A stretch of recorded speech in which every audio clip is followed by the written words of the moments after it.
नमस्कार, स्वागत है आपका एक बार फिर से मेरे channel Hindi by doctor Anamika में। और आज हम बढ़ते हैं अपने एक नए वीडियो की ओर, जो कि हमारे अविकारी शब्द संबंध बोधक से जुड़ा हुआ है, यानी संबंध बोधक है, उस के ऊपर आधारित है। संबंध बोधक अव्यय या अविकारी शब्द का एक भेद है। ठीक है, ये अपने नाम से स्पष्ट है। जब हम इसका नाम लेते हैं तो इसका नाम हमें इसके अर्थ को स्पष्ट कर देता है।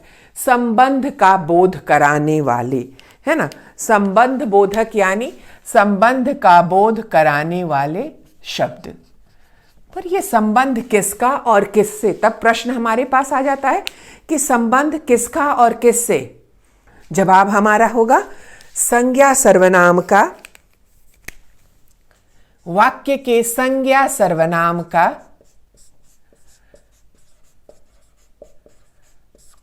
संज्ञा सर्वनाम का वाक्य के अन्य शब्दों से, वाक्य के अन्य शब्द यानी क्रिया आदि से, अन्य शब्दों से।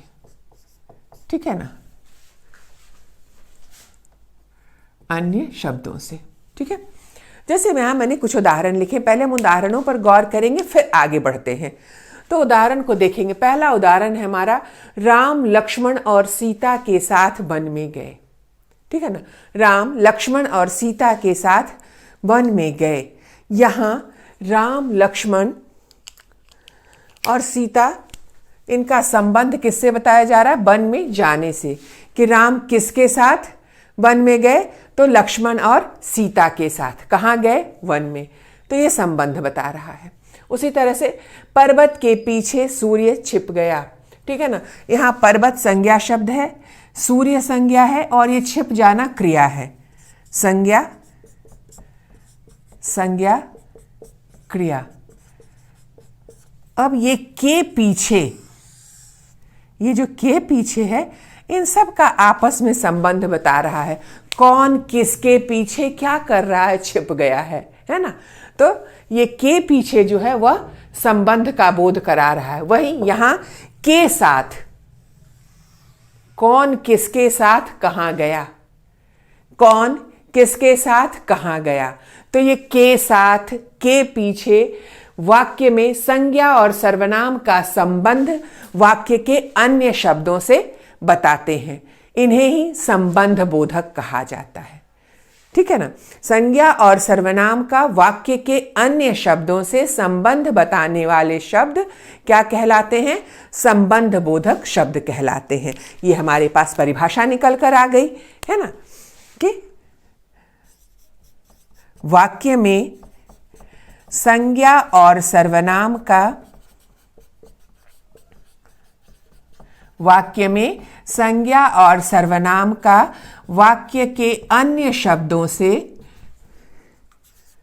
वाक्य के अन्य शब्दों से संबंध बताने वाले शब्द क्या कहलाते हैं? संबंध बोधक कहलाते हैं। संबंध बोधक क्या है? वाक्य में संज्ञा और सर्वनाम का वाक्य के अन्य शब्दों से संबंध बताने वाले शब्द संबंध बोधक कहलाते हैं। अब संबंध बोधक की बात करें कि इसके कितने प्रकार होते हैं। कई जगह पे ना आपको उसके बहुत सारे प्रकार दिखाए जाते हैं, पर मूलतः अगर संबंध बोधक के प्रकार की बात की जाए तो ये दो प्रकार के होते हैं।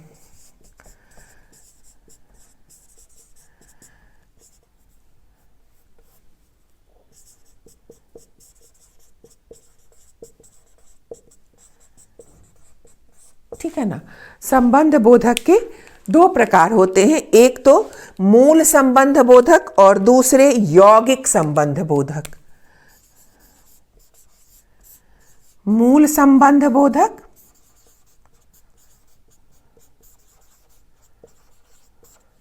और यौगिक संबंध बोधक। यही मूल संबंध बोधक में जब क्रिया शब्द, क्रिया के चिन्ह, कारक के चिन्ह जुड़ जाते हैं, तब वे यौगिक संबंध बोधक हो जाते हैं। जैसे ध्यान देंगे, यहां मैंने लिखा बिना, एक शब्द मैंने यहां लिखा बिना।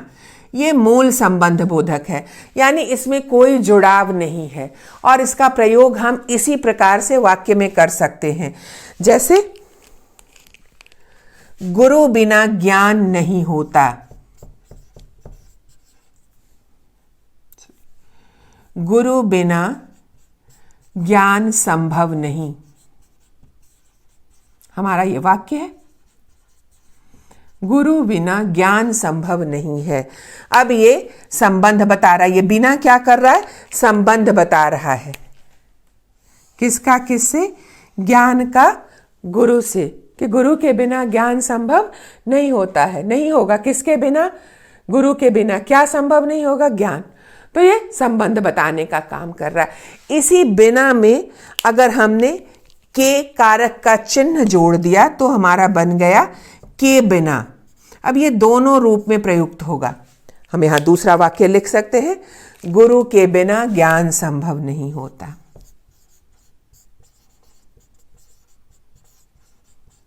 गुरु के बिना ज्ञान संभव नहीं है ना।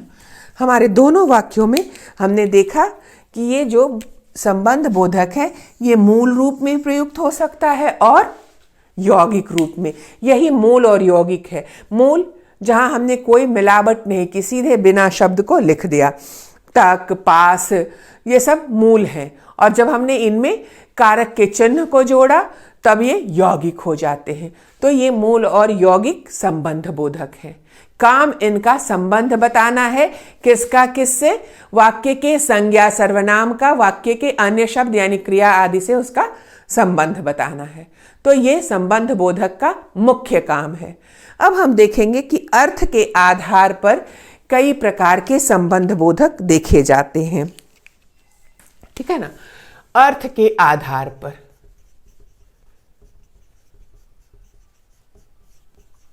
कई प्रकार के संबंध बोधक हमें दिखते हैं, जो क्या करते हैं, या तो काल का यानी समय का, स्थान का, दिशा का, तुलना, समता, विरोध, व्यतिरेक, सीमा, सहचर, कारण, हेतु, साधन, पृथकता, साथ आदि का बोध कराते हैं।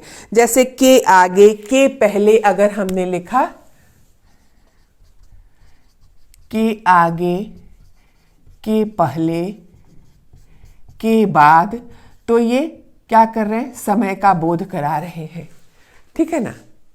आज के पहले यानी समय का बोध, आज का जो समय है नहीं, इससे पहले, तो समय का बोध हो गया। स्थान, के अंदर, के बाहर, के भीतर, तो ये स्थान का बोध करा रहे हैं। अब ये देखेंगे ना, ये जो स्थान का बोध कराने वाले संबंध बोधक हैं, ये भीतर, अंदर, बाहर, ये क्रिया विशेषण में भी हमने प्रयोग किया था। तो इस बात का ध्यान रखेंगे कि अगर हमने कहा सामान भीतर रख दो तब वो क्रिया विशेषण है, लेकिन अगर हमने कहा सामान कमरे के भीतर रख दो तब वहां संबंध का बोध हो रहा है कि सामान को रखने का स्थान क्या है, कमरे के भीतर, तो संबंध का बोध। तो अकेले भीतर शब्द का प्रयोग हो तो वो क्रिया विशेषण, और के भीतर, के अंदर, के बाहर, तब वो संबंध बोधक, क्योंकि ये के जो है वह संबंध बताने का काम कर रहा है। सामान को कहाँ रखा जाए उस स्थान से उसका संबंध बता रहा है, तो ये संबंध बोधक हो जाएगा। ठीक है ना। देन दिशा बोधक, के तरफ, की तरफ, के चारों ओर, है ना। ये क्या कर रहे हैं, संबंध बता रहे हैं। शहर के चारों ओर घने वृक्ष थे या घने वृक्ष हैं, तो ये संबंध बता रहा है घने वृक्षों का शहर के चारों ओर होने से। तो ये के चारों ओर से हम उनका संबंध बोध करा रहे हैं। तो ये हो गया आपका। देन तुलना, तो की अपेक्षा, राम की अपेक्षा श्याम अधिक चतुर है, राम की अपेक्षा श्याम अधिक चतुर है। ठीक है ना। तो ये क्या कर रहा है, तुलना का बोध करा रहा है। या तुलना शब्द का भी हम प्रयोग कर लेते हैं कि मोहन की तुलना में श्याम ज्यादा तेज है, तो ये तुलना बोधक हो गया। देन समता, के समान, है ना। वह शेर के समान ताकतवर है, तो के समान, की तरह, के तुल्य।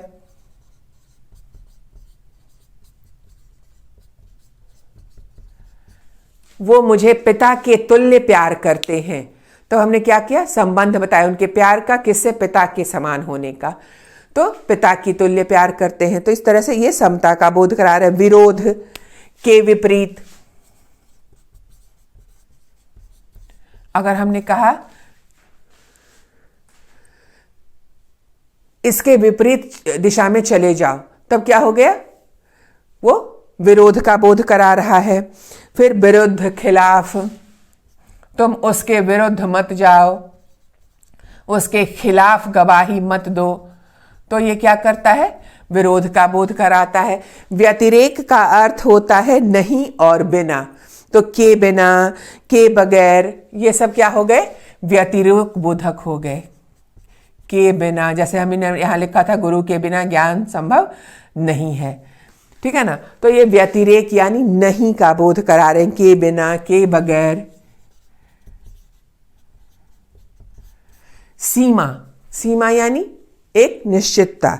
तो जीवन भर, जीवन पर्यंत, तक, हम कहते हैं ना जीवन भर, जीवन पर्यंत, मृत्यु तक मैं तुम्हारा साथ दूंगा। तो संबंध बता रहा है कि साथ कब तक दूंगा, मृत्यु तक।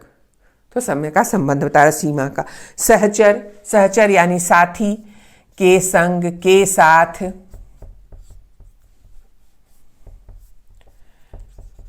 के संग, के साथ, इन शब्दों से हम क्या कर रहे हैं, साथ होने का। सहचर यानी साथी, तो साथ होने के संबंध का बोध करा रहे हैं। उसी तरह हेतु यानी कारण, के कारण, कारण, वास्ते। अब ये वास्ते जो है ना, ये मूल है, के कारण यौगिक संबंध बोधक है। तो इस बात को ध्यान में रखेंगे। देन साधन, के द्वारा, के जरिए। ये क्या कर रहा है, साधन का बोध करा रहा है कि काम किसके द्वारा होगा, किसके जरिए होगा। के द्वारा, के जरिए, ये साधन का बोध करा रहा है, यानी साधन के रूप में संबंध बोधक का काम कर रहा है।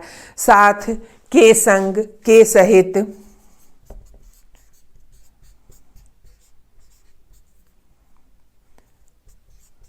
ये साथ होने का बोध करा रहा है। और पृथकता यानी अलगाव, से दूर, से परे। तुम मुझसे दूर चले जाओ, है ना, आग से दूर रहो। तो पृथकता का बोध, इससे परे हट जाओ, यहां से दूर चले जाओ। तो ये पृथकता यानी अलग होने का बोध करा रहा है। तो इस तरह से संबंध बोधक क्या कराता है कि संबंध का बोध कराता है, किसका, संज्ञा सर्वनाम का, किससे, वाक्य के अन्य शब्दों से। जैसे हमने यहाँ कुछ उदाहरण भी लिख रखे हैं और परिभाषा हमारे पास स्पष्ट हो जाती है कि संज्ञा सर्वनाम का वाक्य के अन्य शब्दों से संबंध बताने वाले शब्द समुच्चय संबंध बोधक कहलाते हैं। और ये मुख्यतया दो प्रकार के होते हैं, मूल संबंध बोधक और यौगिक संबंध बोधक। मूल संबंध बोधक जब हम संबंध बोधक का बिना कारक चिन्हों के प्रयोग करते हैं, किसी योग के बिना प्रयोग करते हैं, तो वे मूल संबंध बोधक कहलाते हैं। और जब हम उनमें कारक के चिन्ह आदि मिला लेते हैं, तब ये यौगिक संबंध बोधक बन जाते हैं। और एक ही संबंध बोधक दोनों रूप में प्रयुक्त हुआ है, गुरु के बिना ज्ञान संभव नहीं है और गुरु बिना ज्ञान संभव नहीं है। तो एक ही संबंध बोधक शब्द मूल रूप में भी और यौगिक रूप में भी यहाँ प्रयुक्त हुआ है। फिर हम देखते हैं कि अर्थ के आधार पर, यानी विभिन्न प्रकार का अर्थ देकर संबंधों का, यानी समय का अर्थ देकर, स्थान का अर्थ देकर, दिशा का अर्थ देकर जब संबंध बताया जाता है, तब उन्हें हम कहते हैं अर्थ के आधार पर संबंध बोधक। और ये है काल, स्थान, दिशा, तुलना, समता, विरोध, व्यतिरेक, सीमा, सहचर, कारण, यानी किसी काम का कारण, साधन, पृथकता और साथ। ऐसे अर्थ में जब ये संबंध बोधक हमारे पास आते हैं, जैसे हम कहेंगे ना, राम के संग चली जाऊंगी, तो वहां मेरे चले जाने का संबंध बता रहा है किसके साथ, राम के साथ। क्रिया का संबंध संज्ञा से बताया जा रहा है, तो ये साथ का बोध करा रहा है।